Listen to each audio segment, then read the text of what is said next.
జై శ్రీరామ్ అండి. అందరికీ కూడా జై భవానీ, జై జై భవానీ. మా యొక్క గ్రామం వచ్చేసి పశ్చిమ గోదావరి జిల్లా భీమవరం మండలం. మా గ్రామం నాగేంద్రపురం గ్రామం అండి. మా గ్రామంలో శ్రీ కనకదుర్గమ్మ వారి దేవస్థానం నిర్మించుకుని సుమారు 30 సంవత్సరాలు అవుతుంది. ఇప్పటికీ కూడా మా గ్రామంలో భజనలు చేద్దామన్నా, ఏ కార్యక్రమం చేద్దామన్నా, ఏ కార్యక్రమం చేసేటప్పటికి, భజన కార్యక్రమం చేసేటప్పటికి మైసెట్టు రెంటకి తెచ్చుకోవాల్సి వస్తుంది.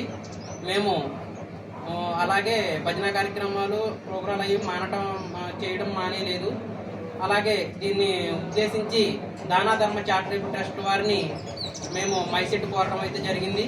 వారు మా గ్రామం, మా కనకదుర్గ అమ్మవారి దేవస్థానానికి మైసెట్టు ఇప్పించారు. వారికి ప్రతి ఒక్కరికి కూడా దానా ధర్మ చారిటబుల్ ట్రస్ట్ వారికి మా గ్రామం తరపు నుంచి ప్రత్యేకమైన ధన్యవాదాలండి. జై శ్రీరామ్, జై భవానీ, జై జై భవానీ. జై భవానీ, జై జై భవానీ, జై భవానీ.